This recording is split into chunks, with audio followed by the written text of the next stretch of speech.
Welcome to the Whistleblower Newsroom. I'm Christina Borgeson. My guest today has witnessed a process so disturbing that he warns it will have profound global consequences if it is not stopped.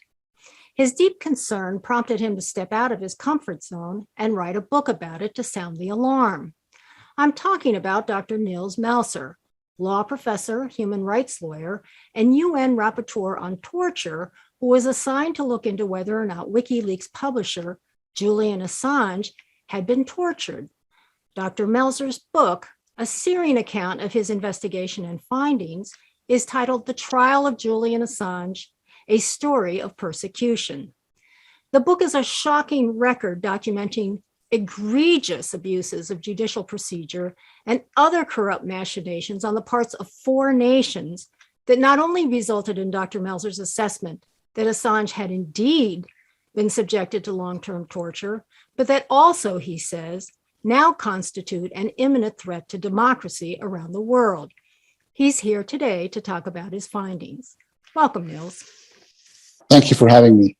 Give us an overview of what you experienced. I'm the United Nations Special Rapporteur on Torture, which means that I submit complaints to states on, alleged cases of torture and ill treatment. I do, between 200 and 400 of those every year. And usually I get contacted by lawyers, by family members, victims themselves, and I then transmit those allegations to states. And I'm just saying this because in December 2018, I received an email from Julian Assange's legal team. And I immediately they asked for my protection because they claimed that his living conditions in the Ecuadorian embassy, where he had sought asylum in London and had spent the past 6 years, that they had become inhumane and amounted to cruel and inhuman treatment. And I immediately had this visceral reaction of saying, no. I had been so poisoned by this whole public narrative that had been spread about Assange for about 10 years that I was incapable of actually having an objective assessment of the case. I immediately had this emotional reaction and actually declined getting into the case. Now, I have to be clear, I receive about 10 to 15 requests a day and I can pursue maybe one. So I always have to decide quickly. But I distinctly remember this emotional reaction of, oh, this is this hacker, this traitor, this rapist, he's just going to manipulate me. I'm not going to do this. And so his lawyers came back 3 months later, just before he was expelled from the embassy, saying that, they were really concerned that he might be expelled and immediately surrender to the United States, where he would be exposed to an unfair trial. And they also sent some pieces of evidence along, including a medical assessment by a US medical expert, Sandra Crosby, who's an independent doctor, very respected doctor, who had visited Guantanamo and had been specialized in examining torture victims. She was not an Assange activist. And she came to the conclusion, she had visited him in the embassy and examined him and came to the conclusion that his living conditions indeed violated the Convention Against Torture. Now, I remember I thought, well, how can living in an embassy with a cat and a skateboard and so on be, torture? But then I thought, well, if an independent medical expert of that kind of category of credibility comes to that conclusion, I better look into the case. And I realized very quickly that I can't rely on information I find in the internet. I can't really rely on the authorities. I can't really rely on Assange activists either, because I really don't know, what are the facts? This case is so politicized. It's been around for a decade. I really have to go to London, take my own medical team and visit him in the embassy initially. And then that wasn't possible because as soon as I announced the visit, he was basically 3 days later, he was expelled from the embassy. So I ended up visiting him in Belmarsh prison in London in May 2019, and about 4 weeks after his arrest. Do you think that was not a coincidence? We know today that his expulsion had been planned for a long time, but that it happened so fast on the 11th of April, and I had announced my visit on the 8th of April. I announced to the British and to the Ecuadorian embassy I was coming to London. I was going to investigate this case on behalf of the UN. And I asked them to freeze the situation for about 2 weeks. So I announced my visit for the 25th of April. And then within 3 days, he was expelled from the embassy with no legal proceeding. I mean, no advance warning. His asylum was withdrawn. His nationality was withdrawn. Yes, of course. Now, once you receive political asylum by a state, you have a status, a legal status. It can be revoked, but that's a legal proceeding. In any democracy ruled, by the rule of law, you have a appeal, you have a lawyer can represent you, you can present your arguments, and the court will have to decide whether your asylum can be revoked or not. And in his case, the ambassador of Ecuador just appeared in his room at 10 o'clock in the morning on the 11th of April saying, your asylum has been revoked by the president of Ecuador. And by the way, your nationality, your Ecuadorian nationality, which had been given to him a year before, has also been suspended. And because the Ecuadorian constitution prohibits the extradition of nationals, so they had to suspend his nationality too. And within an hour, he had to leave the embassy, and obviously he refused. And then the British police was invited into the embassy, and then they dragged him out and brought him first to the police station, then immediately in front of a criminal judge, where he had it wasn't a question of his arrest. He was actually having a criminal trial already scheduled for him that afternoon for based on what? The alleged offense of having violated the bail conditions of the British court 7 years earlier, when he was a crime or like a misdemeanor?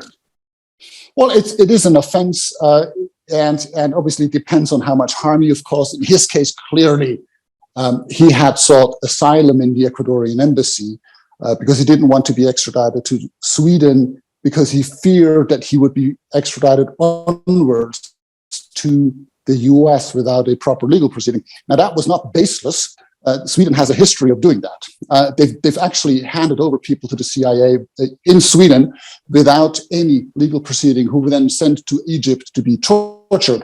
And so he had all reasons to be afraid the Swedish would be doing something similar with him, because Sweden is a very, very close ally to the US. So he had a fair case, and in terms of a fair reason for jumping bail or whatever. He had a fair concern. Right, a fair concern. Right, and so what he did, he didn't just jump bail. He actually asked the Swedish, he said, I'm coming to Sweden, but please just give me a guarantee that you will not send me onward to the US, because Sweden asked for his extradition in relation to allegations of sexual offenses. And he said, I'm absolutely, prepared and willing and to stand the trial and to answer all the questions. And should I be charged to stand trial in Sweden on those charges, because I under those allegations? But I'm not ready to come to Sweden if then I run the risk to be sent to the US. Right. And Sweden refused to give those guarantees. And now I have to be very clear here. That's giving this type of guarantee is standard practice, in international affairs.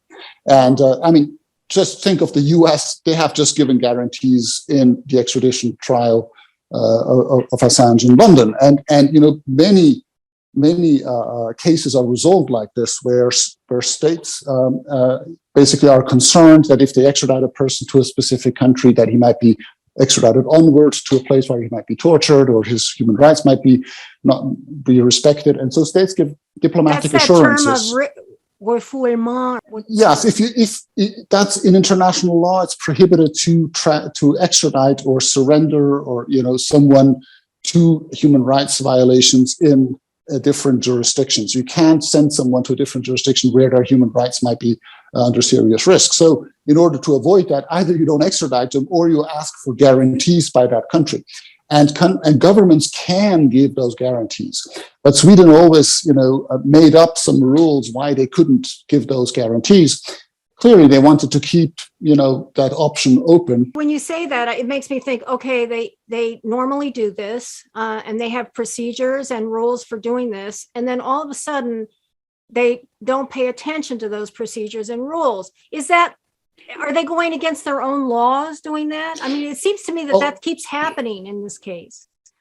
Well, guarantees that's a sovereign decision. The government can either do that or not. But clearly, if they don't give the guarantees, then, Julian Assange in this case had good reasons to be concerned and not to risk his extradition, because that really kind of implied in international practice that Sweden wanted to keep that option open. And so he was absolutely justified in seeking asylum in Ecuadorian embassy, and the Ecuadorian government at the time also accepted that risk was serious, and they gave him diplomatic asylum for 7 years. And I think that's really important, that we know that he did not just jump bail. He actually tried to secure his human rights through normal procedures, asking for guarantees repeatedly. The governments refused, so then he sought asylum. Many dissidents in other countries have done the same. I mean, after the Tiananmen massacre, Chinese dissidents sought asylum in the U.S. embassy. And but he's not even a dissident. He's a publisher who's being persecuted for exposing state crimes to the public. So sure, he's in a category of his own in a way. I mean, sure, just even objectively, he's not. He's not it against really the United matter. States government. He's not against this government or that government. He's a publisher, and he's putting out evidence of crime. I'm just explaining that that's the legal framework. So if you're being prosecuted by a state and you fear that your human rights will not be respected by that prosecuting state, you're not evading justice if you seek protection in a different jurisdiction. You're just trying to secure real rights. And even when he was at the embassy, I mean, Julian Assange's lawyers have assured to me that they have repeatedly offered to the Swedish government that Julian Assange would come out of the embassy if only they gave those guarantees. And also he said, well, if you don't want to give those guarantees, he's going to answer all your questions in the embassy or through video link or through phone, interviews. Yeah. And here we also have to make very clear that Julian Assange was not charged of any crime. He never was charged in Sweden. He was just alleged. And so they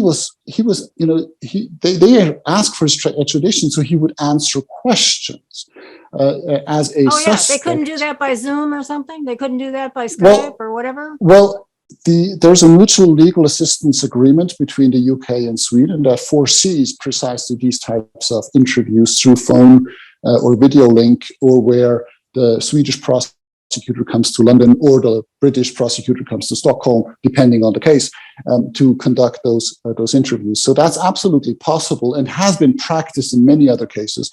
But in his case, that was consistently refused. What was the prosecutor's reason for refusing that? I've really looked very deeply into that because I do speak Swedish, so I could actually investigate and read all those documents that were made accessible to me, and the prosecutor actually lied in public that the Swedish law prohibited her from doing that, and that was simply not true. In fact, a couple of years later, the Supreme Court, the Swedish Supreme Court, actually forced her to go to London and to question him there. But she initially claimed that that was not possible, and that for reasons such, for technical reasons that she never specified, he needed to be in Sweden. Clearly, she just wanted to get him over to Sweden, and without giving guarantees, he might not be handed over to the US. And at the same time, and Julian Assange knew that because obviously there was evidence of it in the diplomatic cables. The Swedish intelligence agencies actually cooperated with the US intelligence agencies behind the back of the Swedish public and the Swedish parliament. There's correspondence confirming where the Swedish government basically asks the US government not to publicly speak about that cooperation because otherwise it might be prohibited then by the Swedish parliament and the public. So there clearly was this whole murky area of intelligence cooperation where Julian Assange was absolutely justified in looking for, asking for that asylum. So clearly he was then expelled.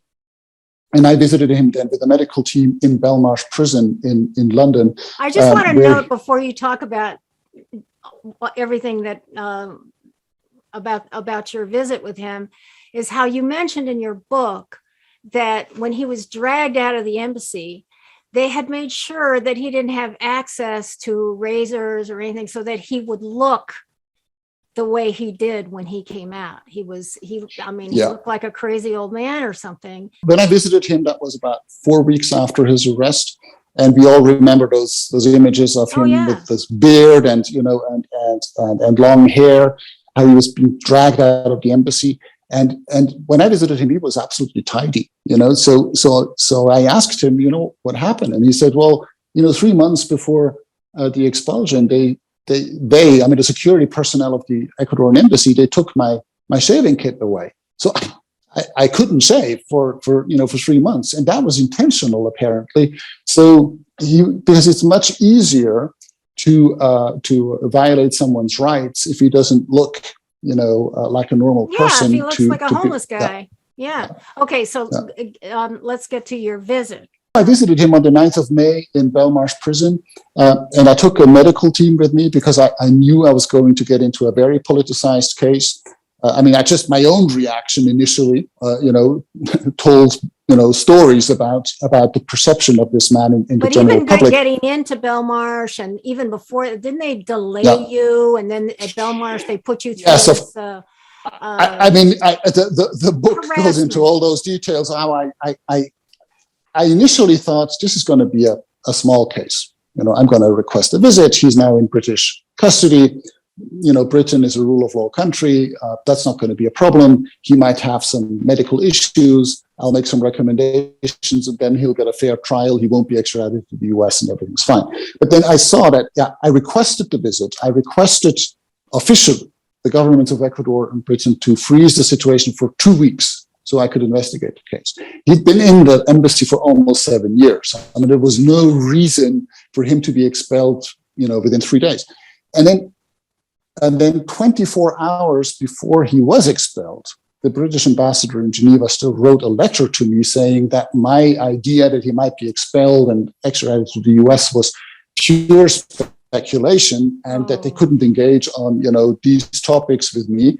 And less than 24 hours later, he was actually expelled. And we know today that his expulsion had been planned for about half a year. So I noticed very quickly that the governments were not honest with me. And now I'm not an activist or a journalist or, an NGO person. I'm mandated by states. So I'm not saying that you should be lying to activists and journalists, but I'm just saying if states appoint someone like me through the United Nations to report to them allegations of torture and ill treatment in a cooperative spirit, then obviously I would rely on them, to cooperating with me and actually being transparent with me. But very quickly I realized that they were playing a double game. They were basically not truthful to me. And that really raised my suspicion. I said, what's so important about this case? If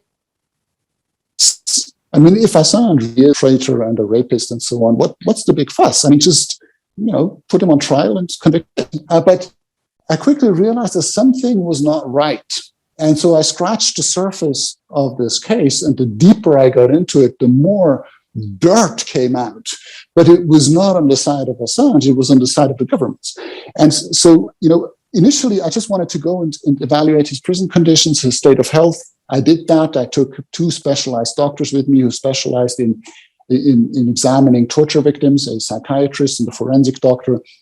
And independently from each other, they examined him. We had a total of 4 hours with him on the 9th of May, 2019. And both of them came to the conclusion that he showed all the symptoms that are typical, for a victim of psychological torture. What and I are also those had, symptoms? I can't disclose the precise diagnosis because of the medical confidentiality, but by and large, really what we're talking about is extremely elevated stress levels. It's not the stress that any prisoner has, because it's obviously a tense situation to be in a prison and be on trial and so on. But we're talking extremely elevated. That the person doesn't sleep anymore. They're showing neurological impairments already, cognitive impairments that are typical of people that are, intelligent, but they're basically isolated, and their thoughts are spinning in circles. They're under constant fear and anxiety. In this case, the threat scenario obviously was the extradition to the US and what expected him there. And the constant arbitrariness of the environment destabilizes a person's identity. It doesn't sound terrible, for someone who's enjoying normal living conditions, but perhaps the COVID lockdowns gives us a little bit of a taste what it means to be isolated. Now, this is much more extreme. You're under serious threat. Well, the constantly CIA for years. itself, the CIA, who they know a little bit about torture, they say that isolation is one of the most effective forms of torture. It absolutely is, because we're social beings, and so isolation is the first thing that torturers do with the torture victim. Whether it's physical torture or psychological torture, the first thing you do is to isolate the victim from positive influence, so they become dependent on their torturers, emotionally and for everything they need physically. And then you make us conditional on, respecting certain rules, and then you change the rules all the time. You move the goalposts, so the person becomes destabilized. Then you start humiliating them, accusing them of things they can't defend themselves against, and this kind of erodes the personality over time. And then clearly, in his case, this over years has severely destabilized his state of health, and we could really we could really tell and already physically measure the impairments that had resulted from that ill treatment. And so then I thought, well, how is that possible? Again, for someone who's lived in an embassy, it was always presented as a luxurious hiding place. And so I started investigating this. Well, why was he in the embassy in the first place? And I looked at the Swedish proceedings, and I started seeing that things don't add up there either in Sweden. And then I saw that the way he was being expelled by Ecuador, and the way he was being arrested by the British and convicted within, a 15-minute trial where he didn't have time to prepare himself, where he was insulted by the judge that you're a narcissist that can't get beyond your, his own selfish interests. But Julian Assange had not said anything in this hearing except I plead not guilty. How is the judge insulting him? Wow. And then he was being sentenced to a sentence of 50 weeks in prison for violating the bail conditions, and he had an actual legal justification for doing that. What are the usual sentencing guide? Let's say he had been guilty of that. What are the usual sentencing guidelines? Well, you don't get a prison sentence for bail jumping. Oh. I mean, you can't, obviously, if you're a murderer and you've been or suspected of it, then you probably won't be given bail in the first place. But I'm saying if you're suspected of a serious crime and then you commit a serious crime while jumping bail, then clearly the punishment will be much more serious. But for someone like him who's non-violent, I mean, he had published true information about government misconduct. Even if we assume that the US criminal trial against him is legitimate, which I'm not saying, in my opinion, it's not a viable accusation, and certainly not with all the violations that have happened. But even if you presume, for the purpose of the argument, that this is a legitimate criminal trial, this justification he had to avoid extradition to Sweden is absolutely objectively given, and was actually implicitly confirmed by the first instance judge in the UK now in January last year, when she refused to extradite Julian Assange because she said his treatment in the US, would be inhumane. He would not be able to sustain that and would likely commit suicide. So clearly his fear was confirmed by at least the first instance judge. And so I think what we can see just by and large is a completely disproportionate and arbitrary treatment by Ecuador, by the UK after his arrest, already during obviously his stay at the embassy, but also before by Sweden. So wherever I looked, in all the jurisdictions where Julian Assange had been exposed to some legal proceedings, his due process rights had been severely violated, and in a grotesque manner, and systematically at all stages of every proceeding, and he was never corrected by a higher instance. So that really shocked me. And so that really caused me to open the books and say, I really have to look into this because something is deeply wrong in this case. And unfortunately, my concerns were confirmed. Let's talk about the Swedish part. What are the most egregious decisions made by whom, and what possible redress could there be for that? I mean, right now, all charges have been dropped. Have not even been any charges. It's just allegations. There are no, all allegations have been dropped then. Yes. Right? And I think what's really important is because Sweden was a turning point. I mean, in 2010, in April, WikiLeaks and Julian Assange published a collateral murder video, that's infamous video where we see US soldiers gunning down unarmed, civilians in Baghdad. Don't underestimate too the WikiLeaks of the DNC documents. Do not underestimate. Sure, but that's 2016. But let me quickly get into I'm just talking about the of ongoing. course. Yeah, I know. But if you look at 2010 in Sweden, why was Julian Assange in Sweden in the first place? Well, he had just published a collateral murder video in April. Then in July, he had published the Afghan War Diary, 90,000 documents on the Afghan war. And so the US was really in high alert because more publications had been announced. And so they were really in a panic mode of, what's going to happen? How much information is there?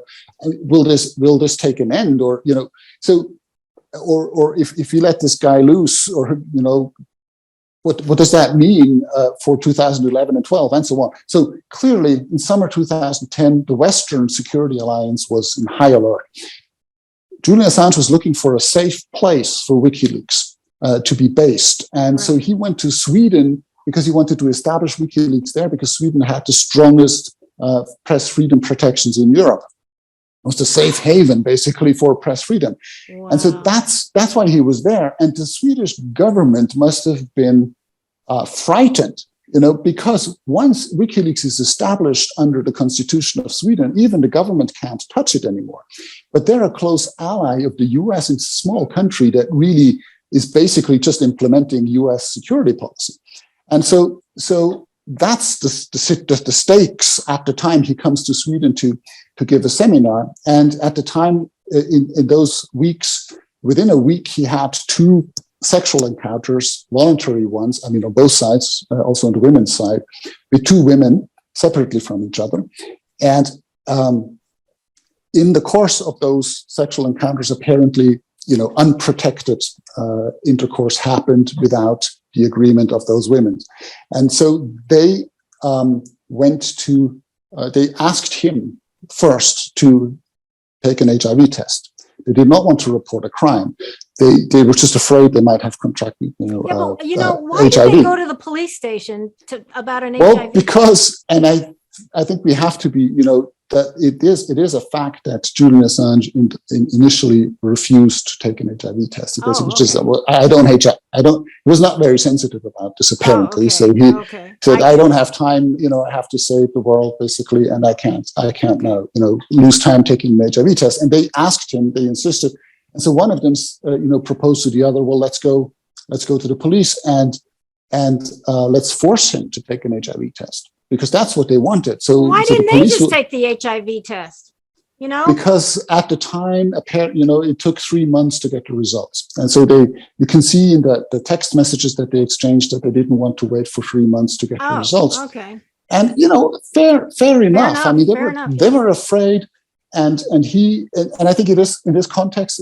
It's they didn't know that at the time, and the world didn't know that. We know it now because it has been presented in court that Julian Assange has been diagnosed with Asperger's, which is a slight form of autism, which typically also, and I experienced that also when I interviewed him, typically means that he doesn't take clues, non-verbal clues very well from people, that he's with. You have to verbalize things so he knows what you want. Right. If you don't verbalize things, he doesn't sense it. It's just he's too closed in himself. He's very intelligent, and once you tell him what you want, you verbalize it. It's no problem. But now I think that might have been also part of the issue that he was obviously in a high stress period, having published all those publications and so on. And so he was under pressure. He should have responded clearly. He should have responded positively and taken that test. He didn't. So they went to the police. And now what's really interesting is that what we can see is the police immediately picks this up. But they're not actually doing what the women want. They don't even, there's no protocol in the police documents that actually takes even note of what the women wanted.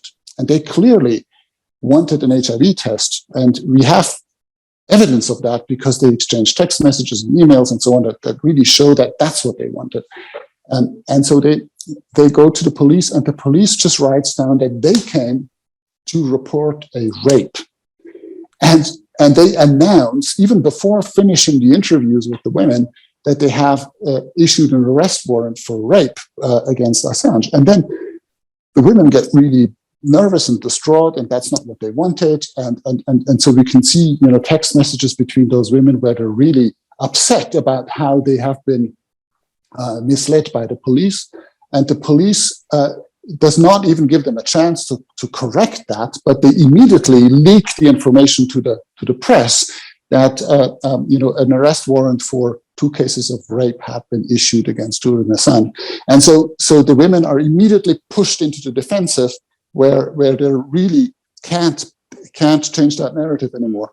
And that is really very shocking to see, because the Swedish law actually prohibits the publication of a suspect's name before he or she has been charged. And the Swedish police immediately leaked this, or the prosecutor rather, immediately leaked this to the press. And clearly, as soon as this was out in the press, the narrative was there. Didn't they also change the statement of one of the women? Like they just like. Well, there has been plenty afterwards of irregularities. So, there's plenty of detail. If you want all the detail, read the book. But yeah, the book. Yes, one of the statements. Shocking details. What we can see is that none of the women's, or let's say the initial statements by the women and by all of the witnesses that were close to the women, that would be supportive of the women, none of them was recorded on tape. None of them was written down word by word, but they were all summarized by the interviewing police officer and then given to confirm by signature by those women. But for an investigative professional, you can immediately see the danger in this, because when you do that, you cannot see the questions that were asked by the police officer. It's just a summary. So if you ask leading questions, yes, if you ask leading questions, guiding questions, manipulative questions, you cannot be seen that way, you see. But the interview with Assange and with witnesses that were likely to be supportive of him, they were recorded word by word because there was a lawyer present and they insisted on it. And they were not ready to just sign off on just about anything.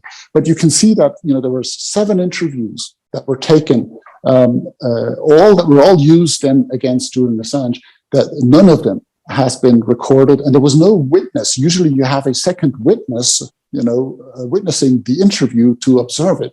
And it was always like a phone interview or an interview conducted by a single officer and then summarized by that officer. And then we also have correspondence, internal correspondence by the police, proving that the woman, the police officer that conducted the interview with one of the women, she was asked to revise that, to change that interview after it had been concluded. And she was very nervous about it. We don't know exactly what has been changed, but we know that she felt very uncomfortable about this, because she writes back, well, this is not correct. And, then we have 2 different interviews, and what do you mean? And, so she clearly had the impression that she was doing something that's not right. And so these things, I think, are very, very suspicious. What I don't understand is, if there are no charges anymore, what does this bail thing matter? And therefore, I don't understand how this process could even continue. what's really important is to see that he has never been charged of a crime.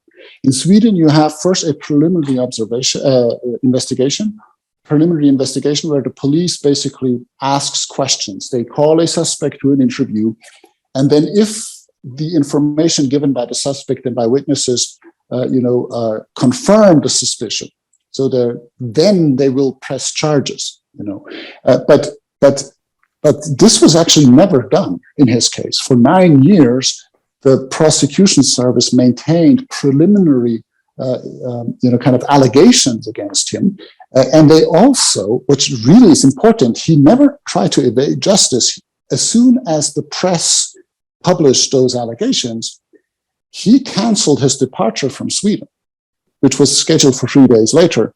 And he extended his stay in Sweden for more than a month, so he would be able to respond to those allegations. And he actually presented himself to the police personally and said, well, I want to cooperate with this.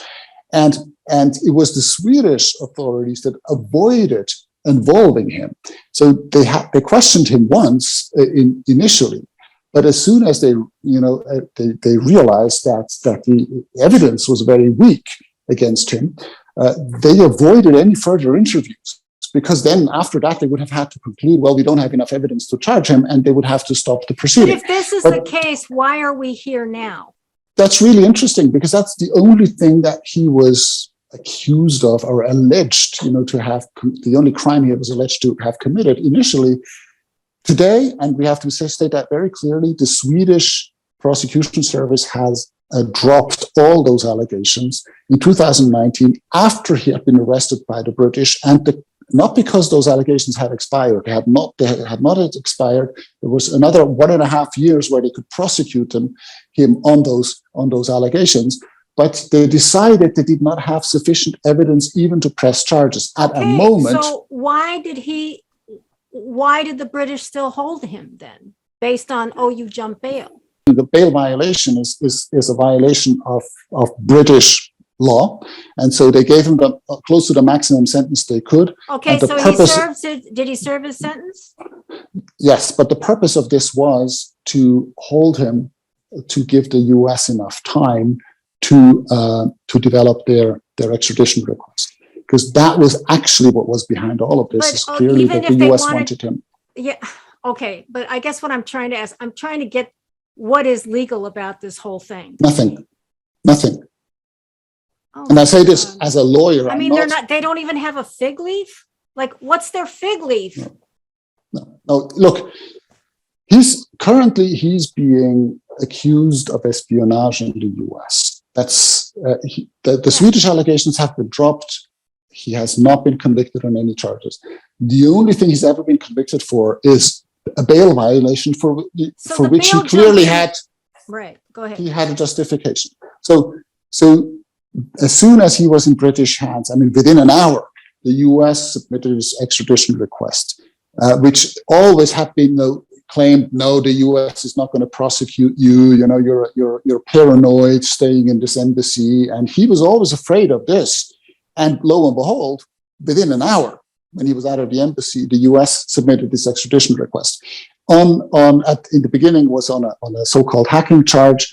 And then within a few weeks, they extended it to 18 charges, including 17 under the Espionage Act, for only receiving and disclosing secret national security information, which is clearly what investigative journalists do all the time. So this is what he's accused of. And that's the big story here, is clearly also that the other states that cooperated with the US, Sweden and the UK, are very, very close allies of the US. They're not interested in having Wikileaks and Julian Assange disclosing their secrets either. So, it's not just the US behind it, it's in a whole conglomerate of governments. Well, he's a danger to the power and political elite all around the world. There's no doubt about that. Certainly, as long as they operate based on secrecy and in the shadows of that secrecy, then commit serious crimes. So they try to secure their impunity. Now, if we argued that those states are acting in good faith, well, then look at what they have done with the evidence regarding war crimes and torture, which clearly, I mean, whatever you say about Assange, he has not tortured and he has not murdered anybody, but he has provided evidence of state officials doing that. None of those crimes has been prosecuted. Well, of course, because they can, yes, this is the crazy making part of it, but let's go back to something else too, okay? While he was in the Ecuadorian embassy, now they hired this Spanish group, right, to illegally. Well, this is a security company. It was a security company that's just guarded the embassy, just like any embassy has a security company usually guarding, its premises. They had a company called UC Global that was hired by the Ecuadorian embassy, but cooperated behind the back of the Ecuadorian government, cooperated with the CIA, and actually provided it with video streaming 24/7 on Julian Assange. So they surveilled him while he was meeting with his lawyers, which is illegal. Yes. I mean, the surveillance itself was illegal, but this was, illegal number 2, And that is supposed to have an effect on the extradition, whether they can extradite or not too, doesn't it? I mean, legally. Well, it certainly has an effect on whether they can, the criminal trial against him is not viable because the equality of arms has been severely violated, because his meetings, not only with medical doctors, but also, as you said, with his lawyers, have been recorded, and those recordings have been provided to the U.S. intelligence services. So clearly, this has so severely affected the fairness of the trial already before the trial has started that basically it's no longer viable. This case has to be thrown out only based already on that surveillance. But that's not the only thing. We know now, since the Yahoo article, the latest, we know that the CIA apparently even planned his kidnapping, his rendition, or even his assassination. And how can you extradite a person to a country that actually planned his assassination? I mean, this is really important that we get those facts straight. What are the details of the planning of his assassination? Do you know? Well, there have been details that emerged in a criminal trial against the security company in Spain. It's a Spanish security company, so there's a criminal trial, against them in Spain for that surveillance. But also the Yahoo investigative article disclosed that apparently his assassination was discussed as an option by the CIA, but apparently they considered it not to be a safe solution to whatever problem they had with Julian Assange, so they decided not to do it. But clearly, when we're being outraged about Navalny being poisoned by Russian security agents, well, the US seemed to plan the same thing with Assange. So I think the same outrage is justified here. And then also the question simply is, if a country does not prosecute its war criminals, it does not prosecute its torturers, but it prosecutes the people that provide evidence for those crimes, what does this tell us about the understanding of justice in that country? I mean, what are we telling our children? It's wrong to tell the truth, but it's okay to go around the world and murder people. I mean, very fundamentally, there is obviously something wrong here. And the problem is this deadly double standard is imposed on other nations around the world by the United States when they want something taken care of, and they want Julian taken care of. Before I move on to Baritzer's circus, I think it was a circus. You can tell me otherwise, but you're certainly privy to more details on that than I. Is there no law or nothing in the judicial system anywhere in the world that recognizes what might be a slow murder? Look, I mean, the law is being instrumentalized here by the powerful to serve their purposes, and they're doing it in a way that is disguised, basically by presenting Assange as the suspected rapist. So this rape allegations were artificially maintained by the Swedish prosecution service. They did not want, they didn't do that in the interest of the women, because, as I said, the women initially didn't want to do any part of that. There are text messages where one of the women writes, I didn't want to accuse him of anything. I just wanted an HIV test. I didn't want to have anything to do with this, but now I have no choice. Basically, that's her words. No, but my point too is this torture business. I mean, you first of all, your previous colleague before the two physicians that you went in with said he was being tortured.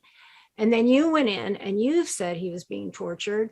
I mean, yes. If you torture somebody for long enough, they're going to die. And he clearly is not, he's been severely debilitated. And that's what I mean by the slow murder. We're over 10 years into this now. And every time people see this guy, he's worse and worse. And, if they turn him into a vegetable, basically they've achieved their ends, because he can't think properly anymore and he's physically completely debilitated. Or if they completely physically debilitate him so he can no longer do anything or think properly, to me, that's some sort of form of slow murder. How do you, Of course it is. Of course it is. But they're setting an example with him, and all of this is intended. I mean, once I go in with a medical team as a UN rapporteur, and I report back to the governments, and they don't take any measures, from then on it's deliberate. I mean, the latest, from then on we know it's deliberate, because until then, perhaps they have the plausible deniability. But once I've been in there and I've written my official, I've expressed my concerns officially to the governments, and they don't take any measures, it means it's deliberate. And so clearly what's going on here is someone who has put in danger the business as usual based on secrecy and impunity of governments. And now they want to set an example. People like you will be scared to publish this type of information in the future. That's what they want. So if I gave you a USB stick today with the collateral murder video number 2, and the next 250,000 diplomatic cables, are you going to publish it, or are you going to have a close look at what's happening to the Julian Assange in the last 10 years? Yeah. It's clearly a warning, So the intimidation is already working. The precedent has already been set, and the public is accepting it or tolerating it because they think Julian Assange is the bad guy, based on the DNC leaks, based on the rape allegations, and no one really looks behind the scenes of what's the real story. Yep. And how those issues are being instrumentalized. So much of the US public population thinks wrongly that Julian Assange is their enemy. So but that he has put Trump in office. He doesn't even have a voting right.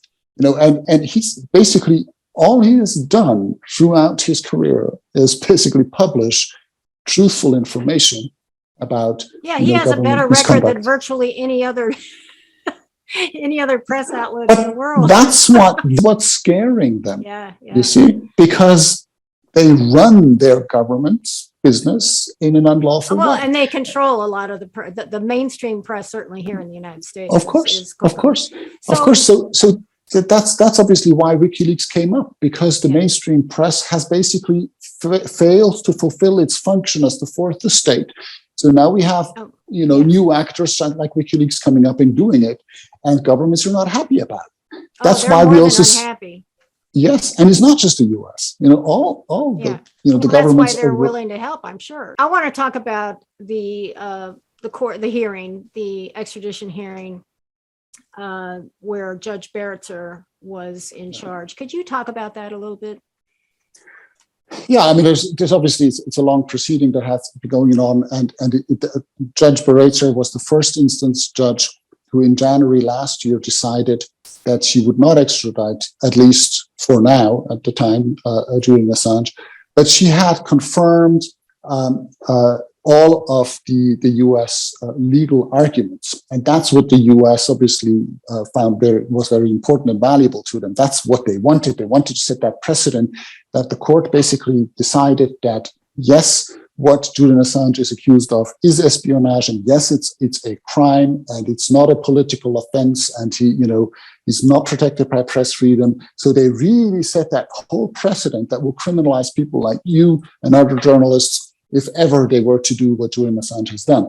But then they said, the judge said, we're not going to extradite him because of his medical, condition, because he might commit suicide in the US.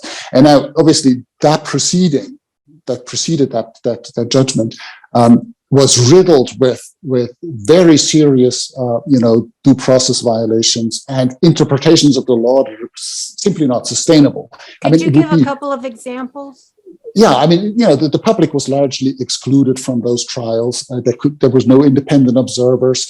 There were 40 observers that had a permission to observe the trial, but on the first decision she took once she opened the hearing is to withdraw that permission. So all those observers were not able to follow the trial. We had, the US and the UK has a treaty, an extradition treaty, that prohibits extraditions for political offenses in its Article 4. So the quintessential example of a political offense is espionage.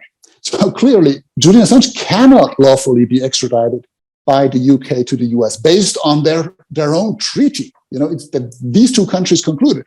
And so now the judge she went through a contortionist kind of legal acrobatics to interpret that treaty as something that she couldn't apply.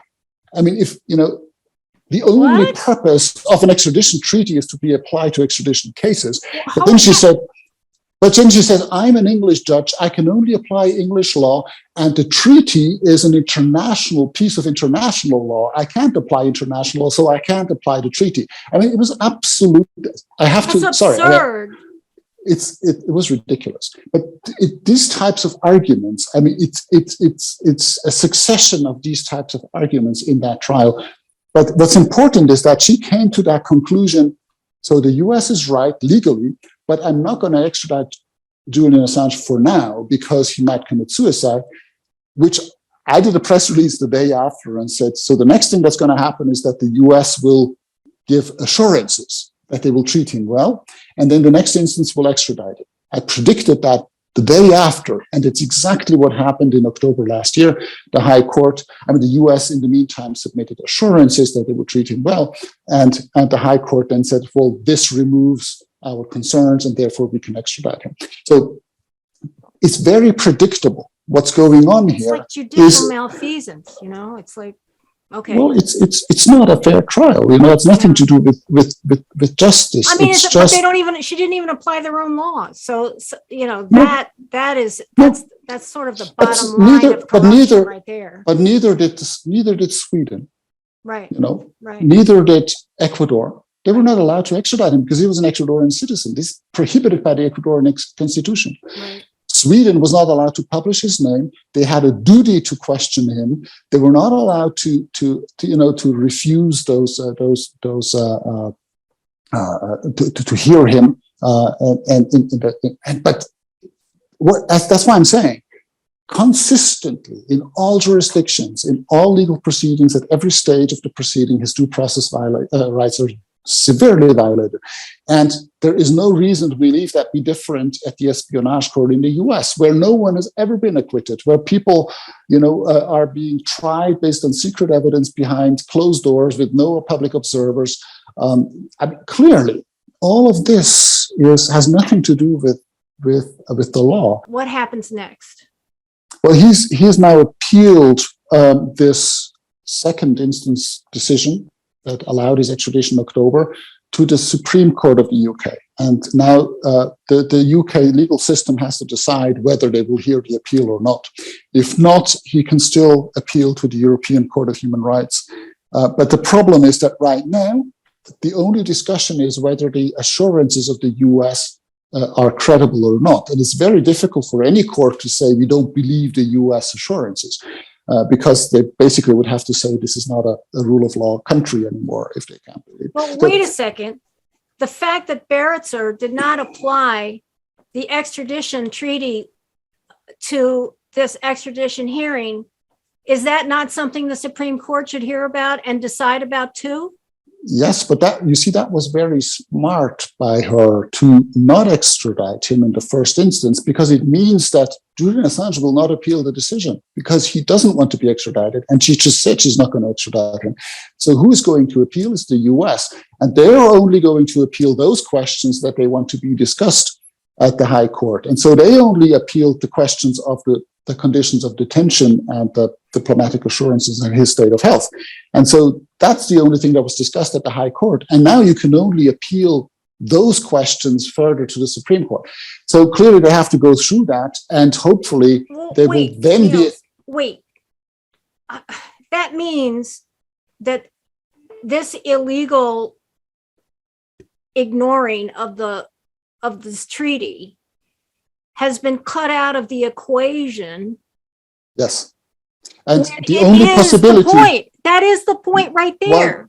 Well, it's not the only one. Yes, it's one of the points. The other one is press freedom and, you know, the whole the illegal surveillance, all his human rights violations, the torture, all of this has been cut out of the equation, you know, very, smartly by the judiciary. So the only way to bring that back in is that once they're through with this proceeding, then his legal team can try to cross-appeal that first instance decision. So they try to do it already, but the High Court has refused to hear it for now. They said they can do this later, which will then artificially extend and prolong the proceeding, and with this also his detention in Belmarsh by another couple of years. Hence, and that's exactly murder. That's what they want. You see, either he's going to die from a heart attack, or a stroke. He's already had a stroke, incidentally, apparently during the appeals hearing, where the judges were, where they were basically deliberating whether his state of health was sufficient to extradite him to the US. During that hearing, he had a slight stroke and was not able to actually, attend or even observe that hearing through video link because of his stroke. And grotesquely, the judges, a couple of weeks later, knowing that without any doubt, decided that he was fit to stand trial in the US and could be extradited. So clearly, this has nothing to do with law. This has nothing to do with factual evidence. This is all to do with imposing, this precedent, intimidating the world and saying, look, if you ever disclose our secrets, and this is what's going to happen to you. And very openly, they demonstrate that they don't have to respect any laws in doing that. And there's no one that's going to protect him. They're killing him, Nils. They're killing him. They're killing him right in front of us. And pretending that it's some bunch of court procedures. That's what's happening. Yes, that is what's happening. And it's unfortunately, that's happening to many journalists around the world in dictatorships. It's unfortunately also happening now in the UK and with the interest of the US. And not, let's be clear about it. The Obama administration refused to prosecute Assange, saying that they couldn't do that because of press freedom. Now, the Trump administration decided to do it, and the Biden administration continues to do that, knowing very well what this is about. And that's deeply shocking to see, what has happened in the US to the First Amendment, what has happened to, the rule of law. And not only in the US, what's happened in the UK, what's happened in Sweden, what's happening in the West, the Western democracies with the rule of law. I can understand if governments have an issue with, confidentiality and things, but okay, then make a convention, make a law, but you can't give up impunity to war criminals and then persecute the people that provide the evidence for crimes. That really turns justice upside down. But Nils, the Espionage Act is now going to be the thing to use to cover up state crimes. Yes, and look, the Official Secrets Act in the UK is exactly doing the same thing. Australia is adapting its own law to do the same thing. Sweden has just now passed a law. Sweden, the former safe haven of press freedom, has just passed a law on foreign espionage that makes it a crime to disclose information that is classified by the government And there's not even a requirement to endanger national security. The only requirement is that it might be prejudicial to the relations of Sweden with other countries or international organizations. I mean, that's a ridiculously low threshold. Yeah. And it basically criminalizes investigative national security journalism, wholesale. And that's in Sweden.